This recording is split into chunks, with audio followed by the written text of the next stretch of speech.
Assalamualaikum warahmatullahi wabarakatuh. Baiklah, pada kesempatan kali ini kami dari kelompok 2 yang beranggotakan Nur Isma, yaitu saya sendiri, Rini Septiandari, Kamila Latifah, dan Khairul Fajar. Pada kesempatan kali ini, kelompok 2 ingin mempresentasikan tentang salah satu tokoh pendidikan, yaitu Paulo Freire. Di kesempatan kali ini, saya akan menjelaskan tentang profil tokoh Paulo Freire. Freire dilahirkan dalam keluarga kelas menengah di Recife, Brazil. Namun, Paulo Freire juga pernah mengalami kemiskinan dan kelaparan pada masa depresi besar pada tahun 1929. Suatu pengalaman yang membentuk keprihatinannya terhadap kaum miskin dan ikut membangun pandangan dunia pendidikannya yang khas. Sosok Paulo Freire oleh khalayak ramai lebih dikenal sebagai seorang pendidik yang memiliki perhatian serius terhadap masalah-masalah sosial, terutama mengenai fakta multikultural. Anggapannya bahwa pendidikan multikultural sangat penting karena faktanya bahwa di hampir semua negara dunia, pendidikan tidak dapat terlepas dari fakta multikultural. Karena pendidikan multikultural menjadi bagian dari proses pembaharuan kebudayaan dengan terlebih dahulu melalui upaya penyadaran. Paulo Freire mulai belajar di Universitas Recife pada tahun 1943 sebagai seorang mahasiswa hukum. Paulo Freire juga pernah belajar filsafat dan psikologi bahasa. Pada tahun 1946, Freire juga pernah diangkat menjadi Direktur Departemen Pendidikan dan Kebudayaan dari Dinas Sosial di negara bagian Pernambuco atau ibu kotanya adalah Recife. Kemudian pada tahun 1959, tahun ini dijadikan sebagai tahun awal munculnya ide-ide mengenai pendidikan melalui kajian disertasinya di Universitas Recife. Tidak jarang jika terjadi jeruji besi, jika para ahli memberikan banyak inspirasi atau lahirnya berbagai ide-ide segar. Paulo Freire pun juga pernah menjalani kehidupannya di balik jeruji besi. Setelah beberapa gagasan pemikirannya dinilai sering menentang kebijakan pemerintah. Setelah Paulo Freire bebas dari penjara, ia kemudian meninggalkan negeri tempat kelahirannya dan memilih pergi ke Chili. Di negara inilah dirinya bergabung dengan salah satu organisasi besar di dunia, yaitu UNESCO. Penggambaran intelektualnya ini terus dijalani hingga menemukan pangkalannya yang cukup representatif. Kemudian Paulo Freire pernah diangkat sebagai konsultan di pendidikan Universitas Harvard yang dikenal sebagai salah satu jajaran perguruan tinggi ternama di dunia. Di lembaga inilah ia bekerja satu kelompok terbatas para ahli yang selalu melakukan berbagai percobaan pendidikan di wilayah pedesaan maupun perkotaan. Kemudian, Paulo Freire pernah diangkat sebagai direktur dari Departemen Perluasan Budaya dari Universitas Recife. Dan pada tahun 1962, ia mendapatkan kesempatan pertama untuk menerapkan secara luas teori-teorinya. Salah satu teorinya yaitu ketika 300 orang buruh kebun tebu diajar untuk membaca dan menulis hanya dalam 45 hari saja. Sebagai tanggapan terhadap eksperimen ini, pemerintah Brazil pun menyetujui dibentuknya ribuan lingkaran budaya di seluruh negeri. Sebagai ilmuwan yang produktif, Paulo Freire melahirkan berbagai karya tulis. Ia banyak menuangkan gagasan dan pemikiran di bidang pendidikan ke dalam bahasa Portugis dan Spanyol. Kemudian, materi selanjutnya akan dipaparkan oleh teman saya, yaitu Rini Septiandari. Pertama, pemikiran secara umum. Ia menggagas ide tentang bagaimana cara membangun sebuah sistem pendidikan yang progresif terhadap masalah kehidupan. Jadi di negaranya pada waktu itu, Brazil merupakan negara yang bergejolak akibat krisis politik yang terjadi. Akibatnya, kondisi sosial ekonomi negara ini menjadi terpuruk dalam kemiskinan. Keadaan yang demikian membentuk keprihatinan Freire terhadap kaum miskin dan ikut membangun dunia pendidikan. Oleh karena kondisi tersebut, Freire mendedikasikan diri sebagai Kepala Lembaga Cultural Extension Service. Kedua, proses belajar sebagai bentuk investigasi kenyataan. Proses pendidikan melibatkan identifikasi dari masyarakat. Yang ketiga, Freire mencocokkan sistem pengajaran ideal antara guru dan murid. Freire percaya bahwa tugas utama sistem pendidikan itu adalah reproduksi ideologi kelas dominan sebagai alat mempertahankan kekuasaan mereka. Anak didik pun lantas diperlakukan sebagai bencana kosong yang akan diisi sebagai sarana tabungan atau penanaman modal ilmu pengetahuan yang akan dipetik hasilnya kelak.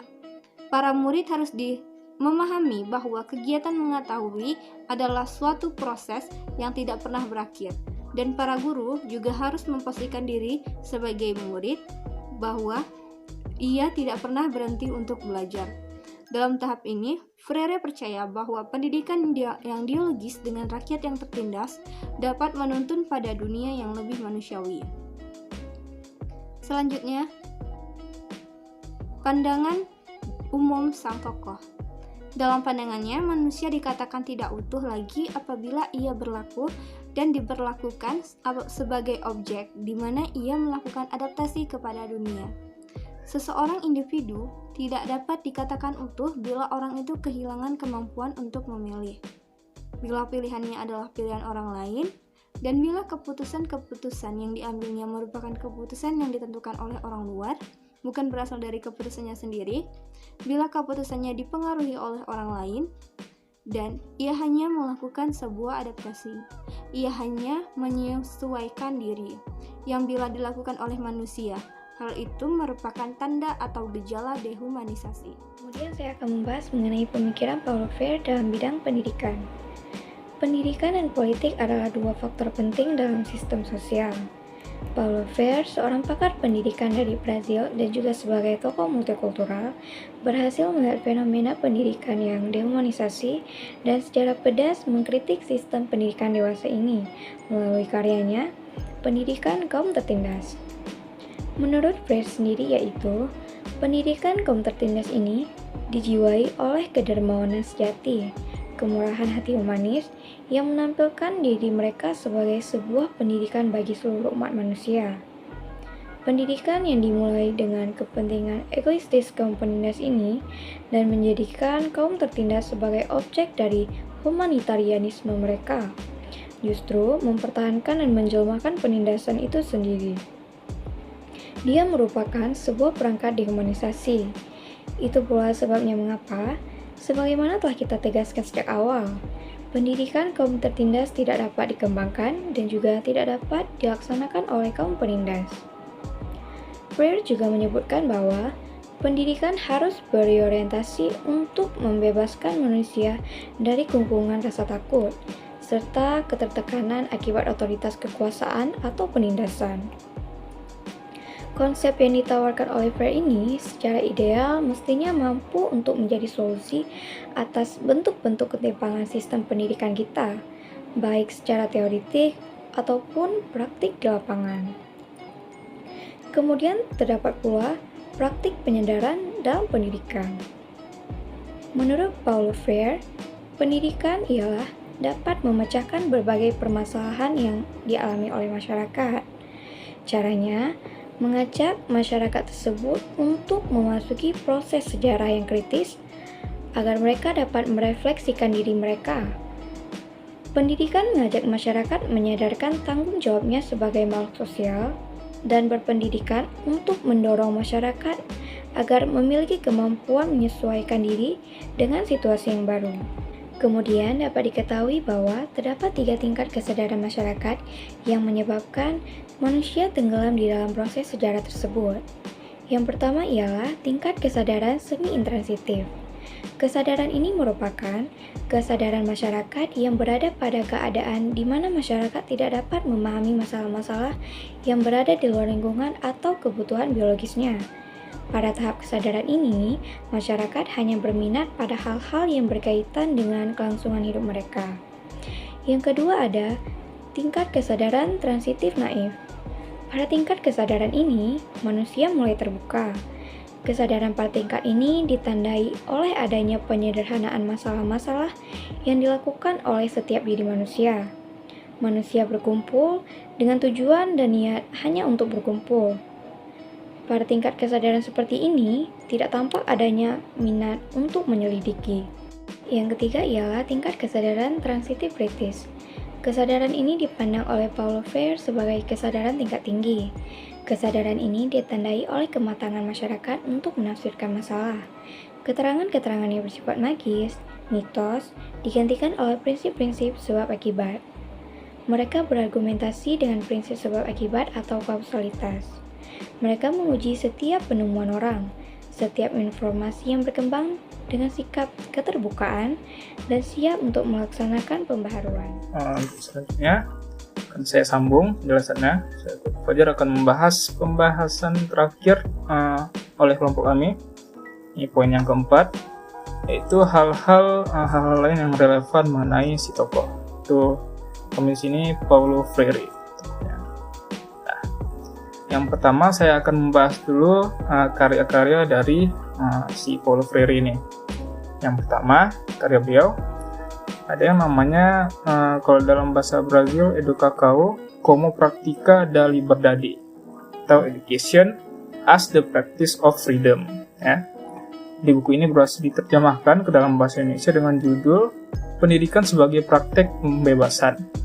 Dalam buku ini, Freire menyajikan suatu pandangan filosofis tentang apa yang dapat diwujudkan oleh masyarakat Brazil laki-laki maupun perempuan untuk mentransformasikan sejarah agar menjadi subjek melalui refleksi yang kritis. Kemudian ada karya beliau yang kedua.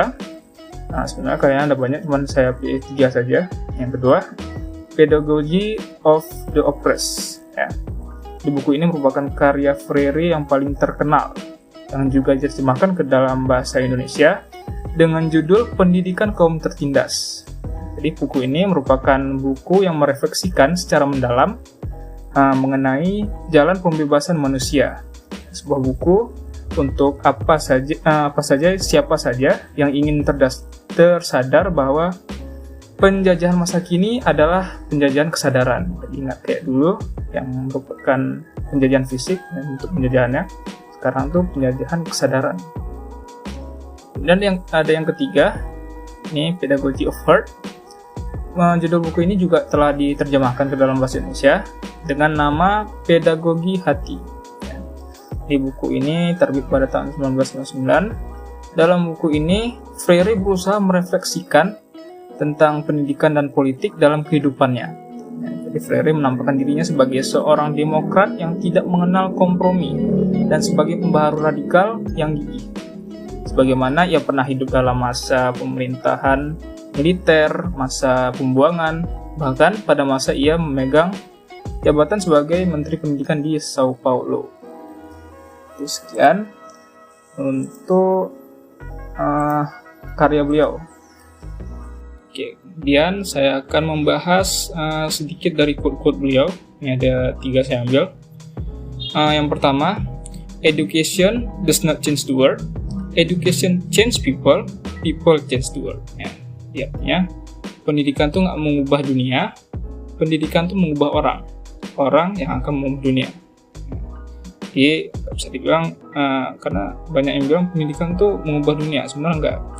Di pendidikan tuh dia membentuk karakter manusia, membangun manusia yang nantinya manusia ini akan mengubah dari struktur atau tata dunia. Jadi semakin banyak manusia yang terdidik, maka semakin mungkin dunia untuk berubah.